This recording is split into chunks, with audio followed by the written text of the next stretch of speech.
Bienvenue dans Face au Business. Burkina Startup est un programme du Fonds burkinabé de développement économique et social dont l'objectif général est de favoriser la naissance et l'émergence de PME structurantes, innovantes et viables à travers un mécanisme nouveau de financement adapté à l'auto-emploi. Quels sont les types de projets qui participent dans le programme Burkina Startup? Quelles compétences les porteurs de projets doivent-ils avoir? Nous allons le savoir dans ce numéro de Face au Business en partageant avec vous les expériences de 4 responsables de projets qui ont été retenus dans le programme de 2017. Ainsi donc, nous avons invité sur ce plateau M. Vladimir Savadogo, qui est le promoteur de Bafatech. Nous avons aussi sur notre plateau M. Oumarou Iria, qui est le promoteur de Faso Énergie Mobile. Sur notre plateau, nous avons M. Cheikh Ismaël Soré, qui est le promoteur de Grisor. Et enfin, nous avons M. Christian Paré, qui est le promoteur de combustible bio. Messieurs, soyez les bienvenus. Merci. Merci. Alors, nous allons passer à l'étape de la présentation de votre structure et de vos projets. Monsieur Savadogo. Merci beaucoup de m'avoir donné la parole. Moi, ma structure s'appelle Bafatech. Bafatech qui veut dire Bafa qui veut dire By Africans for All. Donc, par des Africains pour tout le monde et technologie. Nous, on opère principalement dans tout ce qui est innovation technologique en informatique. Ça veut dire qu'on cible les besoins des populations et on essaie d'apporter des solutions à cela. Et c'est des solutions qui vont toujours améliorer le quotidien de ces populations-là. Et le mot-clé à retenir ici est innovation, car nous mettons notre cheval de bataille, c'est de pouvoir fournir des solutions innovatrices, donc qui vont permettre à ces populations-là d'avoir un quotidien meilleur. Donc, dans le cadre de nos activités, nous avons développé ou nous sommes en cours de développement de plusieurs sortes de solutions, que ce soit logiciel ou matériel. Et l'une des solutions qui est notre produit phare que nous avons présenté à Burkina Startup est le système de gestion de file d'attente à distance.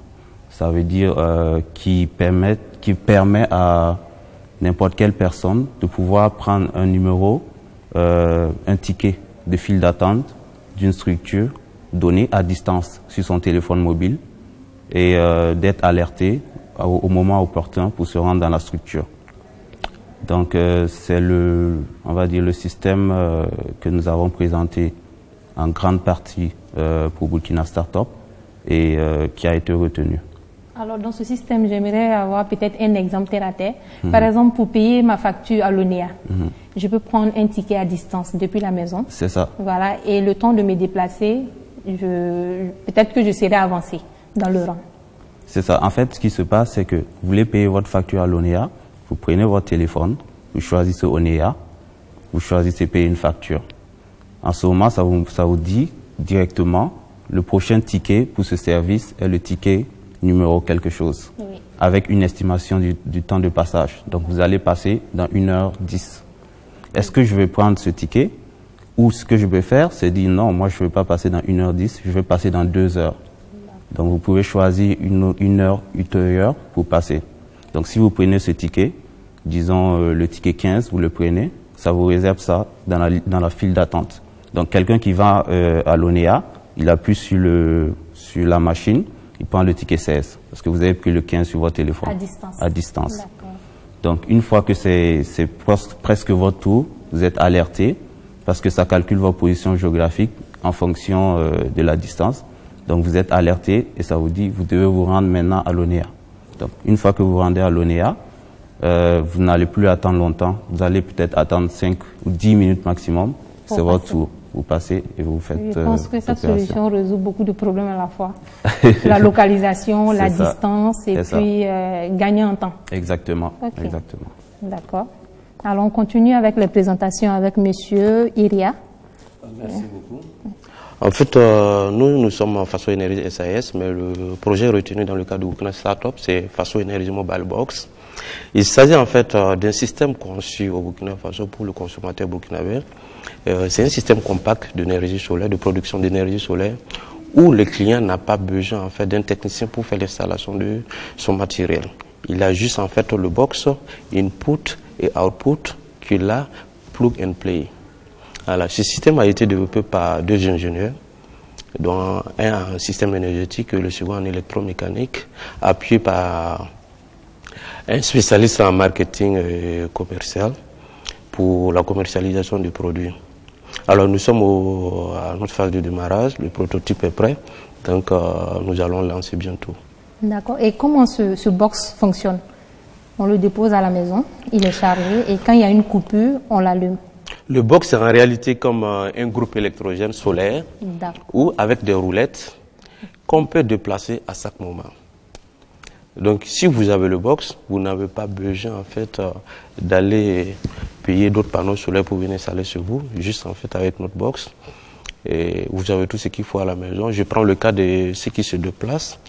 En fait, c'est un système idéal pour ceux qui se déplacent à chaque fois. Et vous n'avez pas besoin de vous inquiéter si en fait la fourniture de l'électricité de la Société nationale sera continue ou pas. Vous n'avez juste à acquérir notre kit. Ou dès que vous arrivez, vous avez juste un câble qui va venir du panneau solaire, qui va venir brancher sur le box. C'est l'input et output. Vous pouvez prendre avec votre rallonge pour alimenter les équipements. D'accord. Et l'autonomie environ combien de temps? Tout dépend de ce que vous demandez. On conçoit à la carte, ça dépend de ce que le client demande. Il y a des produits des standards, mais on conçoit également à la carte en fonction de la demande du client qui demande peut-être une autonomie de 8 heures ou de 10 heures. Voilà. En ce moment, il y a des éléments spécifiques qu'on va intégrer dans le box qui permettra d'avoir cette autonomie. D'accord. Merci pour cette présentation. Alors, Monsieur Soré. Grisot, c'est l'aboutissement de la matière grise en or. Ça veut dire c'est transformer de la matière grise, penser pour utiliser en fait nos compétences intellectuelles en fait pour transformer ça en quelque chose de précieuse. Voilà. Donc Grisor en fait a été installé en fait au Burkina depuis disons 2015. Et puis, nous vendons quand même pas mal de prestations, de solutions, pas mal de solutions, notamment l'actuariat et risque, le régime de retraite. Nous accompagnons également les mutuelles. Et puis, nous développons également des applications informatiques adaptées en fait aux entreprises. Donc, nous faisons aussi de la veille stratégique, de l'intelligence d'affaires. Et aussi la gestion du patrimoine et de l'investissement. Donc en fait on a quand même pas mal de solutions en fait qu'on propose, que ce soit aux entreprises, que ce soit aux institutions étatiques, que ce soit aux ONG, que ce soit également en fait, aux particuliers. D'accord. Alors lequel de votre projet a participé à Burkina Startup? C'est l'ensemble en fait des solutions que je viens de citer, qui ont participé en fait au programme Burkina Startup. D'accord. Nous allons passer à la présentation du projet de Monsieur Paré. D'accord. Il s'agit d'une structure qui se nomme Combisol, qui signifie combustible solution. Donc la structure en réalité fait la production et la promotion de tout ce qui est combustible alternatif. Et il s'agit en réalité de recyclage de résidus agricoles que nous transformons en combustible pour l'utilisation et pour fournir de l'énergie pour la cuisson, combustible énergie pour la cuisson. Donc dans le cas de Burkina Startup, le produit qui a été retenu est en l'occurrence le biocharbon. En fait, il s'agit de recyclage de résidus de charbon de bois, parce qu'il faut savoir que dans le processus de production de bois, du charbon, il y a une partie non négligeable qui se retrouve en perte, c'est-à-dire un petit, voilà, sous déchets et sous forme de déchets, c'est-à-dire un petit morceau qui n'est pas utilisable. Quand vous remarquez ce qui vient en ville comme charbon pour vendre, c'est de gros morceaux. Oui. C'est-à-dire dans les sites de production, il y a une part non négligeable qui se retrouve en petits morceaux que les charbonniers n'utilisent pas. Donc l'idée c'est de récupérer ces résidus-là et de les transformer en charbon avec une technologie bien précise que nous allons développer. Et ce charbon, il sera différent de l'autre charbon? Non. sera exactement comme la même chose, comme le charbon de bois classique, à la différence que nous allons utiliser un liant pour justement compacter cela, pour en faire un amas compact qui permettra aux ménages, aux restaurateurs d'utiliser. De l'utiliser. D'accord. Je vais continuer avec vous. D'où vous êtes venu l'idée de ce projet? Ok. Il faut dire que l'idée du projet est partie du constat des enjeux environnementaux du moment. Et si vous remarquez, on est dans un contexte de changement climatique. Également, des enjeux économiques. Parce qu'aujourd'hui, il faut dire que l'énergie pour la cuisson, actuellement, n'est pas une chose que nous produisons en majorité au Burkina ici. Ce que nous utilisons, c'est le bois, le charbon de bois, et avec la surexploitation de ces ressources-là, on assiste à une dégradation de l'environnement. Tout à fait. Donc, en plus de ces éléments que je viens de citer, il y a les hydrocarbures gazeux. Bon, je ne vais pas faire de la publicité en citant les noms, mais de plus en plus en ville, on l'utilise pour le chauffage, la cuisson et autres. Donc, nous proposons une alternative, c'est de produire du combustible pour l'énergie de cuisson, fait ou made in Burkina, qui permet de limiter la sortie de devises. Par exemple, quand vous payez un produit, un produit à l'extérieur, c'est des devises qui s'en vont, et du coup, l'économie en paie. D'accord. Et vous avez l'idée de ce projet depuis combien d'années? Disons que c'est depuis l'université, j'ai fait la faculté de sciences de la vie et de la terre. Donc c'est depuis une conférence que M. Onadia avait tenue sur les MDP. Le mécanisme pour un développement propre, qui montre que à travers l'environnement, c'est une opportunité pour créer des emplois. Si des projets sont à vertu protection environnement, il y a de la possibilité que des financements viennent pour accompagner les jeunes qui vont se lancer dans les projets. Et c'était en quelle année? En 2007. En 2007, d'accord. Monsieur Soré, d'où vous êtes venu l'idée de votre projet? Bon, d'abord, il faut dire qu'on est 4 promoteurs et 4 actuaires. Un actuaire, je définis un actuaire, ce qui est un spécialiste du risque, orienté vers les compagnies d'assurance, et les institutions financières, et les ONG, les entreprises et aussi les institutions étatiques. Donc un actuaire, en fait, qu'est-ce qu'il fait spécifiquement pour la compagnie d'assurance? Il conçoit les produits d'assurance pour la compagnie d'assurance, que ce soit l'assurance vie, l'assurance non-vie. Il travaille beaucoup avec les compagnies d'assurance pour qu'ils puissent revendre aux particuliers. Voilà. Derrière ça encore, on calcule les provisions actuarielles pour les compagnies d'assurance pour dire, écoutez, la prime en fait qui a été calculée, qui a été reversée par l'assuré, il y a telle partie qui sera mise en réserve au cas où il y a un sinistre en fait. Donc pour les institutions étatiques, je parle de la CNSS, la Carrefour et même de la direction des assurances. La CNSS, la Carrefour, en réalité, on est comme toujours dans la partie technique, c'est-à-dire on détermine les primes de cotisation par exemple pour un fonctionnaire ou un travailleur.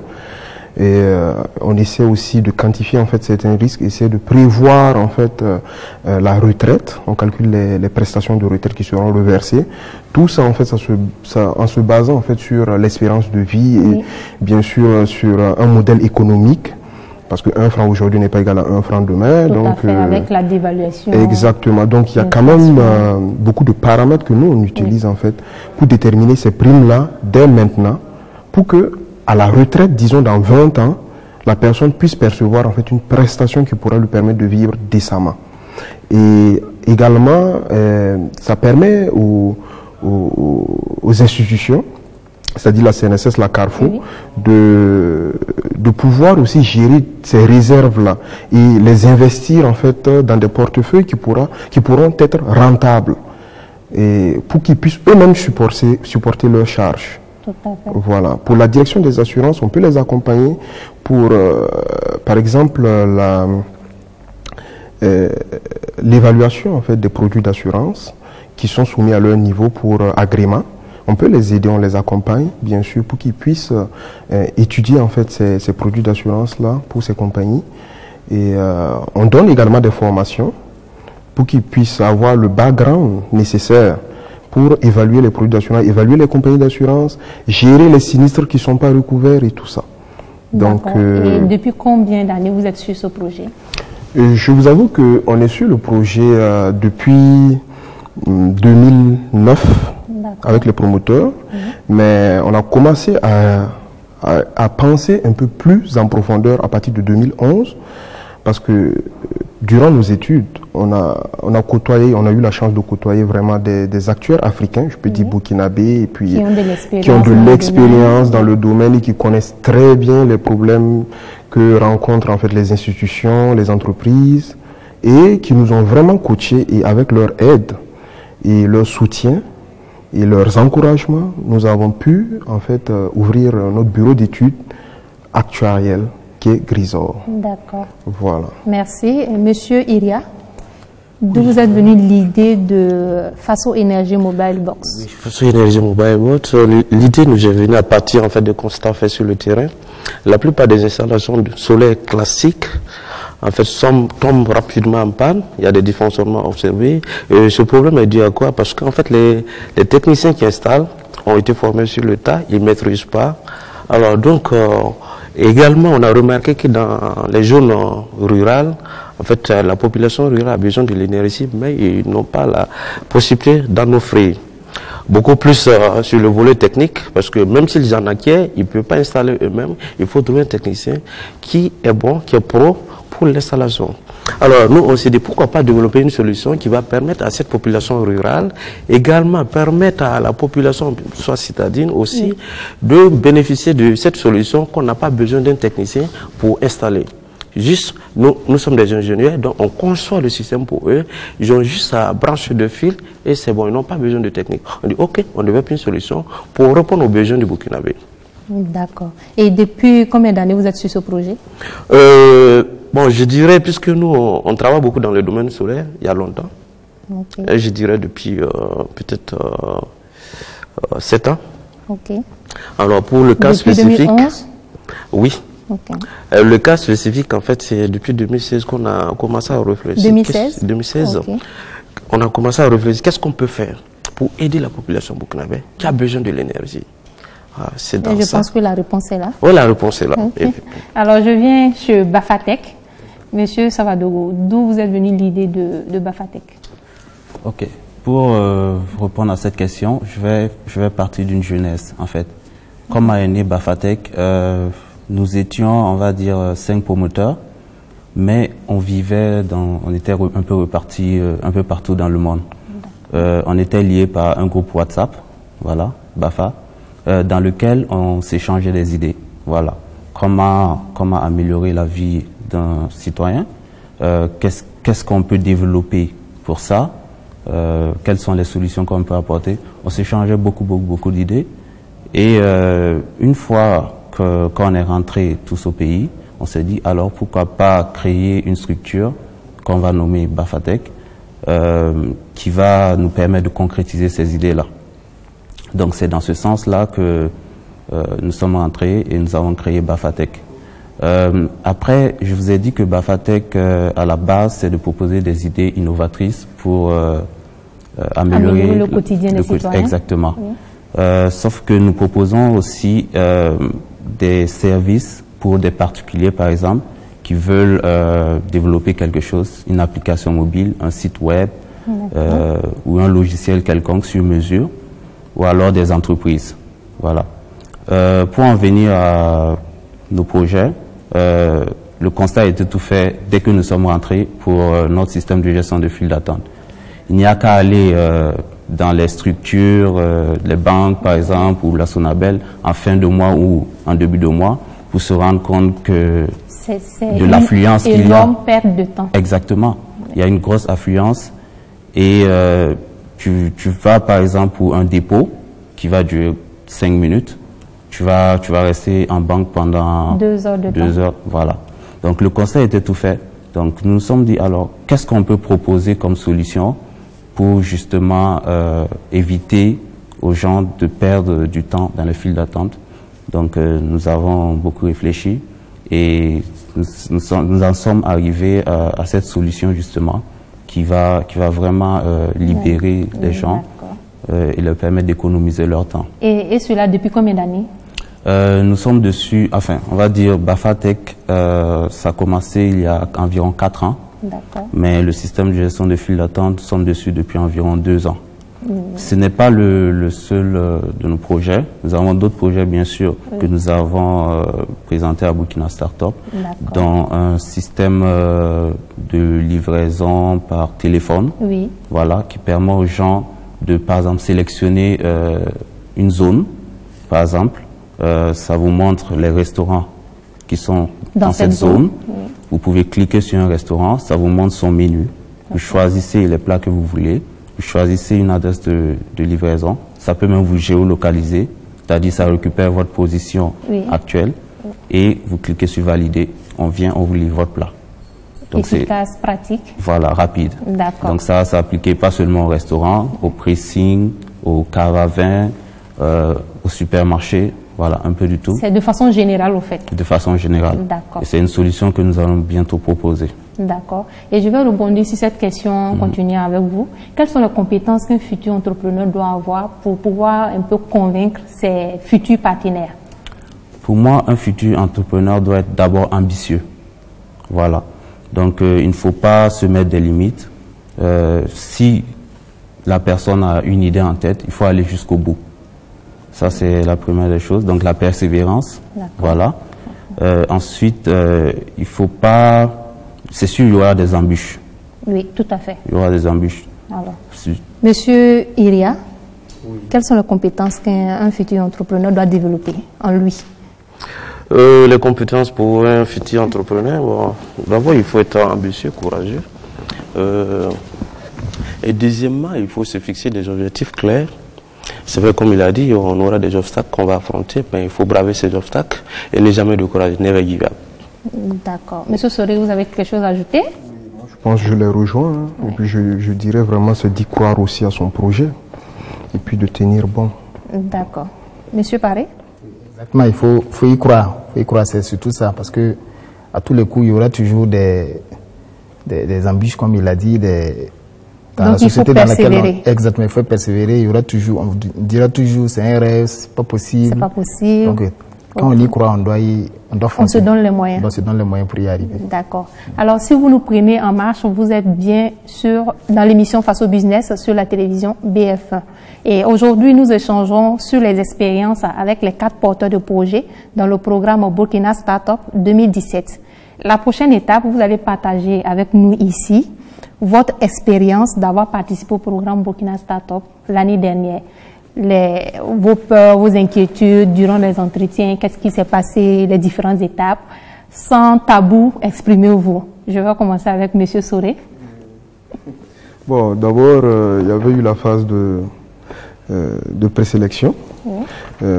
J'avoue que Grisor Burkina, quand on a soumissionné en fait à Burkina Startup, on était un peu stressé, mais enthousiaste à l'idée de compétir vraiment avec des entrepreneurs qui développent beaucoup plus d'idées. Et puis, c'était vraiment challengeant. Mais on a eu un peu plus de chance, comme les autres, et on a été présélectionné. Donc, en ce qui concerne la phase d'entretien, ça c'était très intéressant par exemple, parce que au moins on avait l'opportunité de vendre notre projet, de défendre notre projet de vive voix face aux investisseurs, aux promoteurs qui étaient devant nous, et puis de leur donner plus d'arguments pour qu'ils croient vraiment à notre projet et qu'ils investissent dans notre projet. Donc après ça, bien sûr, il y a eu la phase de maturation des projets.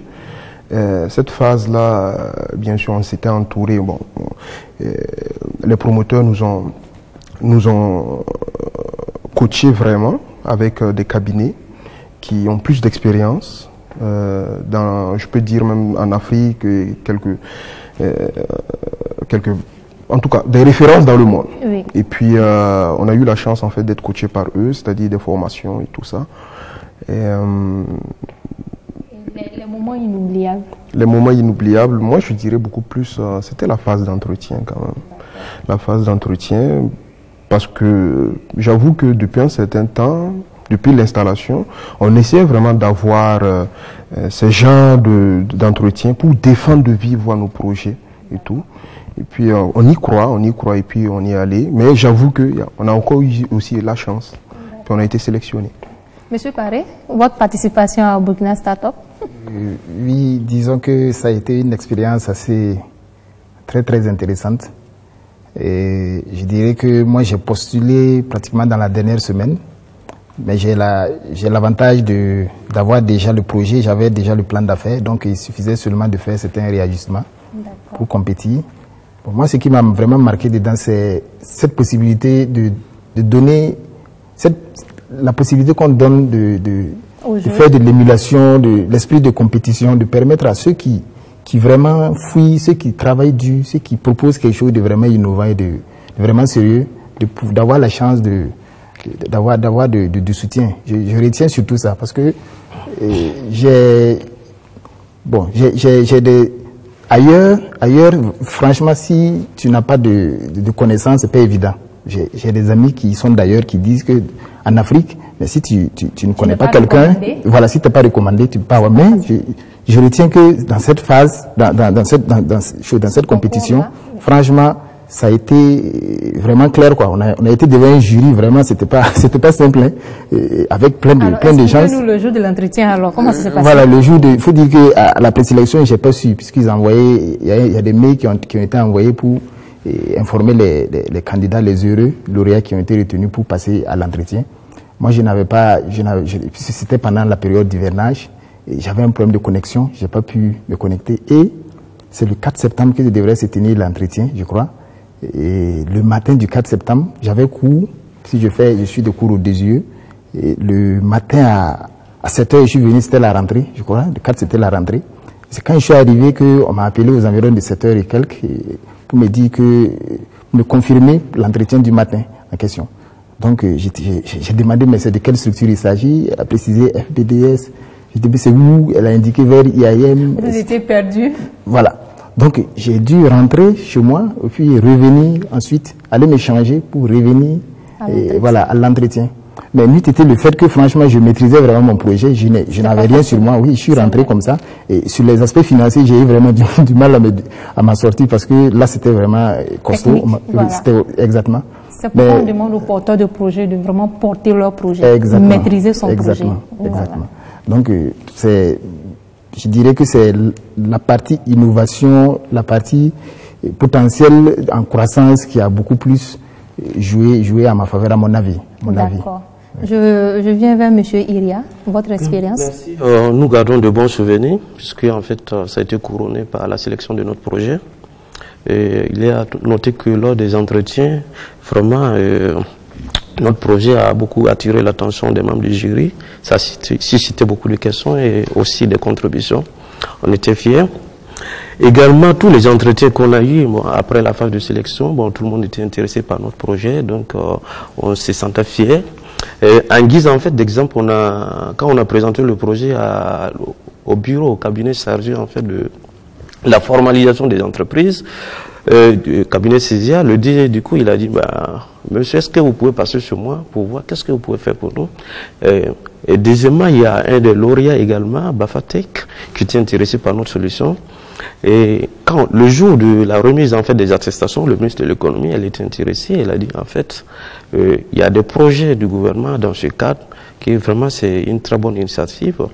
Donc on projette d'aller la voir. Si elle est en direct, elle écoute l'émission, elle n'a qu'à nous accorder en fait un rendez-vous pour qu'on puisse discuter avec elle, échanger, voir dans quelle mesure on pourrait améliorer le quotidien du Burkinabé et faciliter l'accès à l'énergie à toute la population.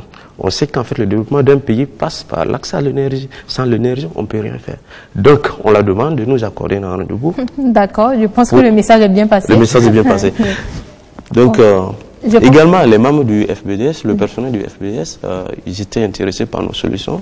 J'ai eu au moins 3-4 personnes qui ont demandé à ce qu'on les propose nos produits. D'accord. Donc, on attend votre commande également, la commande du BF1. Je pense que là, c'est le service commercial marketing que vous faites là. Je vais passer à Bafatech pour notre expérience. Voilà. C'est ça. Il faut dire que nous, d'abord, on a entendu parler du Burkina Startup dans un spot publicitaire qui passait sur les réseaux sociaux.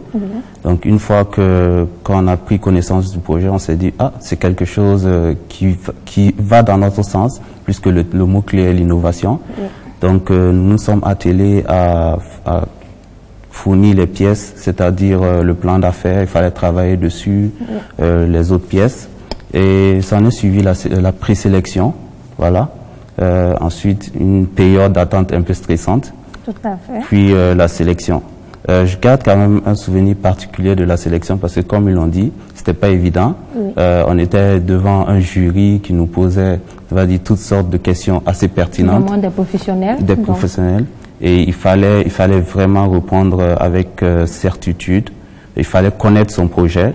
Donc, c'est sûr que si tu ne maîtrises pas ton projet, tu ne pourras pas passer cette phase.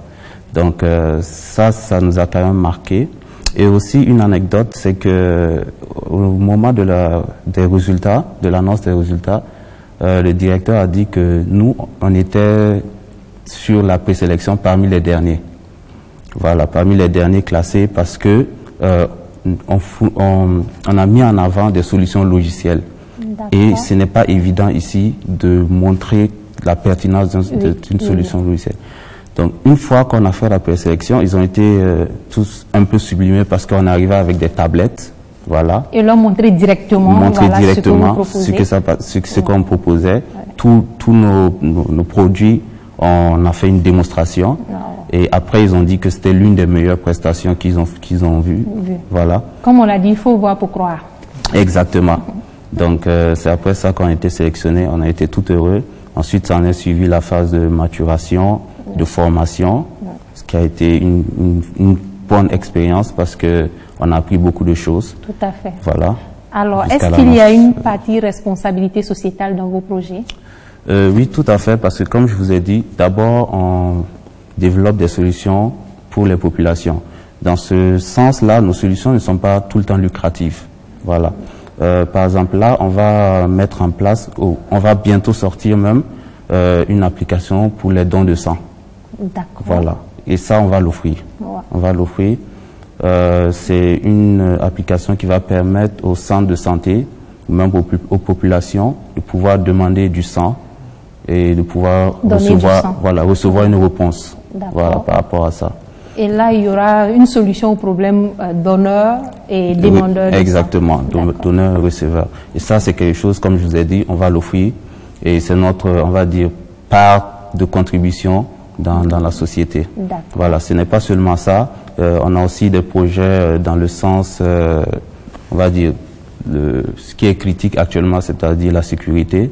Voilà, c'est de pouvoir développer quelque chose qui va permettre à toute personne qui est dans un moment d'insécurité, voilà, de déposer, enfin, de soumettre une alerte. Voilà. À travers l'application à travers l'application, pour que les forces de sécurité soient informées et qu'ils puissent... et qu'on sache où la personne se trouve. C'est ça. Voilà, pour pouvoir intervenir. Et ça aussi, nous allons l'offrir gratuitement. D'accord. Alors, Monsieur Soré, vous avez des composantes juridiques dans vos projets? Oui, on a des composantes juridiques parce que la plupart des projets en fait que Grisor Burkina on propose sont régis par la loi burkinabé d'abord, ensuite respectent les normes de le code CIMA et aussi les normes de la CIPRES. Donc je pense que en fait la plupart des projets en fait que l'on soumet en fait sont régis et puis c'est juridiquement. Alors nous allons parler maintenant du nombre d'emplois avec M. Iria. Dans 5 ans, environ combien de projets votre programme va générer? En fait, combien d'emplois, votre programme peut générer? À court terme, nous envisageons employer 12 personnes. D'accord. Alors, il y aura des emplois indirects puisqu'on compte faire du B2B, business to business. À travers nos distributeurs, on va créer des emplois indirects, environ 200 à 300, ce qu'on va repartir dans toutes les régions du Burkina Faso, des points de distribution. D'accord. Avec le projet combustible bio, votre projection dans 5 ans, combien d'emplois votre projet pourra créer? Effectivement, c'est l'aspect emploi fait partie d'ailleurs de nos préoccupations sociales, c'est-à-dire au niveau de la responsabilité sociétale dont vous parlez tantôt. Et à notre niveau, nous privilégions la main-d'œuvre locale. Déjà au niveau des investissements actuels, c'est-à-dire que ce soit l'aspect aménagement, nous privilégions des tâcherons locaux. Également au niveau du recrutement du personnel, les ouvriers, et également les emplois. Bon, vu que c'est un milieu périurbain, c'est à Benatoya que va se dérouler l'activité. Donc nous allons privilégier la main-d'œuvre locale.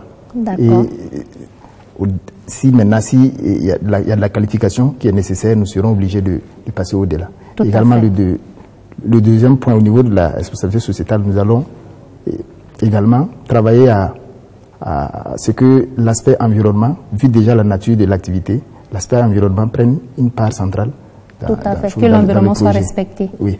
Maintenant, bon, l'aspect nombre d'emplois actuellement, nous pouvons dire que ce sera beaucoup plus les emplois indirects. Parce qu'on aura beaucoup plus de distributeurs après la phase de production. Ce sera beaucoup plus l'activité de distribution qui va créer beaucoup d'emplois. Donc on les chiffre dans les 5 années, on chiffre en milliers, on l'espère. Alors, de façon générale, que pensez-vous du mode de financement de Burkina Startup en comparaison au FAPE, FAIJ, le FEJ? Oui, à mon avis, c'est la meilleure des approches actuellement. On ne peut pas dire, c'est vrai que les anciennes méthodes, les anciennes approches ont fourni les résultats, mais dans le contexte actuel, une PME, pour réellement émerger, a besoin d'un investissement assez lourd. Sur les startups, par définition même, c'est des jeunes entreprises qui nécessitent un investissement assez lourd. Qui ont un fort potentiel. Qui ont un fort potentiel de développement, mais qui nécessitent quand même un investissement assez lourd pour démarrer. Donc, si on se réfère aux anciennes méthodes, aux anciennes approches de financement qui se limitaient 1 million... 2 millions ou au maximum 10 millions. Exactement. Il est difficile pour une entreprise réellement qui veut faire des investissements pour se développer, pour avoir une forte croissance, de se développer. Et quand on sait les conditions pour avoir un prêt dans les banques de la place, il est clair que ce système, cette approche de Burkina Startup est la meilleure, à mon avis. D'accord. Alors, pour ces jeunes qui aimeraient participer au programme Burkina Startup, quels conseils vous leur donnez, Monsieur Savadogo? Alors, je pourrais les conseiller d'abord d'avoir une idée en béton. Quand je dis une idée en béton, ça veut dire qu'il ne s'agit pas d'aller voir quelque chose en se disant « Ah, c'est une bonne idée et je vais soumettre ça ». Non, il faut que vous-même, vous l'ayez créé cette idée, que ce soit en vous. Voilà. Une fois que vous avez une bonne idée, il faut que ce soit que ça respecte le terme de l'innovation. Parce que, comme j'ai dit précédemment, c'est le mot-clé. Donc, il faut que votre idée soit bonne et qu'elle respecte le terme de l'innovation. Voilà. Une fois que vous avez ces deux éléments, à mon avis, vous pouvez vous lancer. D'accord. Voilà. Et que ce projet aussi répond vraiment à un grand besoin. Exactement. Que ce projet réponde à un besoin. Et vu que c'est un projet, on va dire, un peu étatique, voilà, il faut quand même que ça puisse créer de l'emploi. Tout à fait. Voilà. Monsieur Soré? Également, je rejoins M. Savadogo pour dire qu'il faut vraiment qu'ils aient des idées vraiment qui sortent un peu de l'ordinaire. Voilà. Oui, bien sûr, d'y croire toujours et puis de porter vraiment son projet. Oui. Et aussi, bon, s'ils sont intéressés, ils peuvent passer nous voir, ils peuvent passer voir pour des conseils, Burkina pour des conseils, pour des accompagnements et tout. Nous, nos portes sont ouvertes.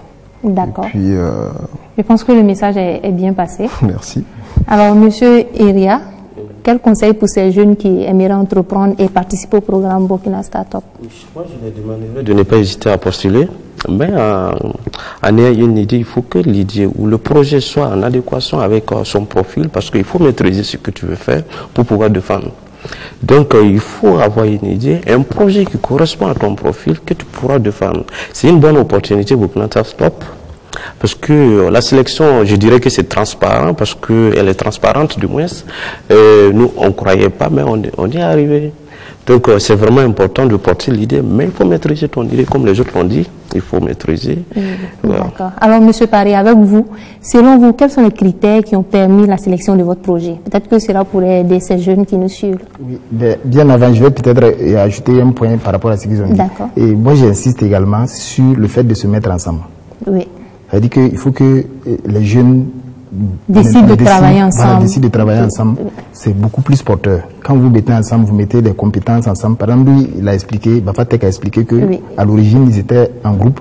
Donc, il y a beaucoup d'idées qu'ils ont pu partager ensemble. Et chacun, en retournant chez lui, déjà, même si au Burkina, il est seul, ce qu'il a gagné préalablement lui a permis de fortifier ce qu'il a pu réaliser aujourd'hui. Donc, il faut se mettre ensemble. Et je crois même que dans Burkina Startup encourage beaucoup plus les jeunes lorsqu'ils se mettent ensemble. C'est un des critères. On ne postule pas un projet où on est seul promoteur.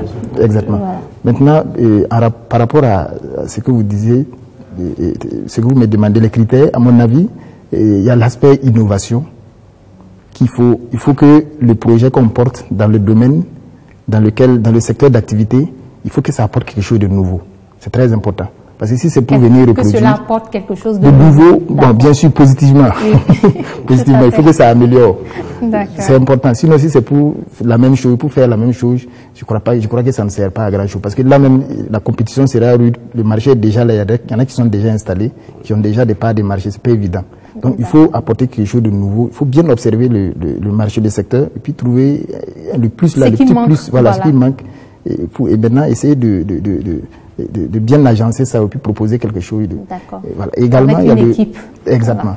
Voilà. Il y a le potentiel de croissance également. Je pense qu'au niveau du Burkina Startup, je crois qu'à mon avis, ils tiennent compte de ça. C'est-à-dire, on regarde, est-ce que l'idée, c'est sur 5 ans, si c'est un prêt. Donc, sur les 5 ans, est-ce que le potentiel de croissance est tel qu'on peut, avec le financement que la personne demande, on peut lui donner ce montant. Donc, il faut vraiment, le projet qui sera soumis là, il faut que ce soit un projet, l'innovation qui sera, voilà, l'innovation qui sera apportée, voilà, permettre au projet d'être réellement, d'avoir un réel potentiel de croissance. D'accord. Nous sommes à la fin de cette émission. Une dernière intervention. Monsieur Savadogo. Alors, moi, je voudrais inviter les gens, les jeunes, à ne pas hésiter à postuler à Burkina Startup. Voilà, c'est vraiment un programme que je trouve très, très intéressant. Donc, j'invite les gens à vraiment postuler. Et puis, les résultats, c'est pour toute la nation. Hein. C'est pour le Burkina. Tout à fait. Monsieur Iria? Oui, je dirais en fait d'orienter le projet vers des situations socio-économiques, puisque basé sur les axes prioritaires de développement du pays. Est-ce qu'on peut avoir quelques secteurs d'activité comme par exemple, on prend le cas de l'énergie, l'éducation, la formation professionnelle, l'agriculture et la santé. On peut innover dedans. Bafatek parlait en fait d'une application qui compte développer pour le don des sangs. Les dons des sangs, oui. Donc il faut que les projets vont de pair avec en fait les facteurs qui déterminent en fait un développement. D'accord. Monsieur Souré, une dernière intervention. Une dernière intervention. Nous, au nom de toute l'équipe Grisor, je tiens vraiment à remercier les promoteurs de ce programme qui vraiment apportent quelque chose de nouveau en fait dans le domaine de l'entrepreneuriat. Et j'invite également tous les acteurs économiques à soutenir vraiment les entrepreneurs pour qu'ensemble on puisse chacun apporter une pierre dans l'édifice qui est le développement du pays. Tout à fait. Voilà. Donc en même temps que ce soit les nouveaux startups, que ce soit les prochains, nous invitons vraiment tout le monde, tous les entrepreneurs à postuler en fait aux prochaines éditions.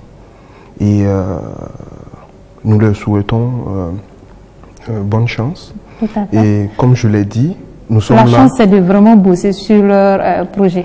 Oui, c'est de vraiment bosser sur leur projet. Parce qu'un projet, ça s'écrit. Tout à fait. J'ai toujours dit, même à quelqu'un qui est entre 4 murs en train de vendre un petit truc, je lui ai dit tout le temps, un projet, ça s'écrit. Tu dois avoir quelque chose sur papier. Et un projet, on ne dit pas à quelqu'un, on n'appelle pas quelqu'un pour lui dire, écoute, je veux un projet. Non, tu viens t'asseoir, on échange ensemble, parce qu'il y a une série de questions qui est là. Tout à fait. Parce que pour qu'on puisse vraiment monter une affaire, pour qu'une personne qui prend ton projet a une idée en fait de ce que tu as comme bagage dans ce projet. D'accord. Donc, c'est un peu ça. Merci beaucoup. Merci. Monsieur Paré, une dernière intervention. Oui, et moi j'allais adresser mon dernier mot à 3 acteurs. Et premièrement, nos gouvernants. D'accord. Pour les remercier pour l'initiative et l'approche. Je pense que c'est une très bonne approche. Maintenant, il faudrait qu'ils aillent au-delà, parce que c'est des entreprises qui vont être créées. Il faudrait que, au niveau de l'accompagnement des célébrités au financement, mais que dans tout le long du processus, qu'il y ait de l'aide. Parce que c'est bien de faire la confiance à la jeunesse, mais quand on produit des biens et des services, il faut également qu'on les consomme. Donc il faut que nos gouvernants mettent les moyens en œuvre pour permettre c'est-à-dire l'accompagnement, la consommation de ces biens et des services qui seront produits. Deuxièmement, aux populations, il faudrait que nos populations consomment ce que nous produisons. C'est très important. Le consommant local. Exactement, c'est très important. Ailleurs, au Ghana, au Nigeria, ils ont un peu la culture de consommer ce qu'ils produisent. Mais au Burkina, les gens privilégient beaucoup plus ce qui vient de l'extérieur. Il faut qu'on commence. Vous voyez, les façons d'Anfani, ça fait quelques années, ça a commencé à prendre. Mais il y a beaucoup de tailleurs qui se sont mis dedans, qui ne savaient pas coudre en façon d'Anfani. Mais actuellement, c'est des centaines de millions. C'est un marché qui est en train de prendre de l'essor. Tout simplement parce qu'on s'est intéressé au domaine. Oui. Voilà. Donc, aux jeunes, à notre génération, je dis que rien n'est perdu. Je pense que tout est possible. Quand on imagine, il n'est jamais tard. Tant qu'il y a l'imagination, il faut y croire, il faut se donner les moyens d'y aller. Il ne faut jamais désespérer. À tous les coups, quand on persévère dans le domaine, tôt ou tard, ça va marcher. D'accord. Merci. Rapidement, oui. Bon, nous invitons aussi tous ceux qui sont à l'extérieur et qui aimeraient investir en fait, la diaspora qui aimerait investir dans le pays, vraiment de ne pas hésiter. C'est-à-dire, c'est pas seulement le gouvernement qui doit tout le temps prendre des initiatives pour les jeunes. Il faut que tout le monde participe, d'où les acteurs. C'est-à-dire, quand tu prends Bafatec, ils ont besoin de soutien. Nous tous, on a besoin de soutien. Nous, on peut guider, par exemple, les financements. On peut faire la cartographie des risques, on peut évaluer des projets pour que la personne puisse installer. D'accord. Donc de l'extérieur, vous pouvez déjà travailler avec la personne. On travaille déjà ensemble et on redirige même tout de suite. Et on était en train de se passer des contacts. Donc c'est ça aussi le groupe Startup. D'accord. Donc vous avez formé votre réseau à votre niveau. Voilà. On forme notre réseau, on essaie de se partager un peu les expériences, les contacts, pour qu'ensemble on puisse aussi évoluer ensemble. On compte également sur les promoteurs, c'est-à-dire nos gouvernants, comme il a dit, pour qu'ils puissent nous accompagner, qu'ils nous soutiennent et qu'on consomme local. D'accord. Voilà. Merci. Merci vraiment à vous. Et nous sommes à la fin de cette émission. Merci à BF1 qui nous a permis d'avoir cette émission. Merci à Bafatec. Merci à Grisor. Merci à Combustible Bio. Et merci à Faso Énergie Mobile Box. Merci à vous, chers téléspectateurs qui nous suivez. Merci à Faso Chic pour cette belle tenue. Merci à toute l'équipe de production, à sa tête, Jonathan. À très bientôt pour un autre numéro de Faso Business.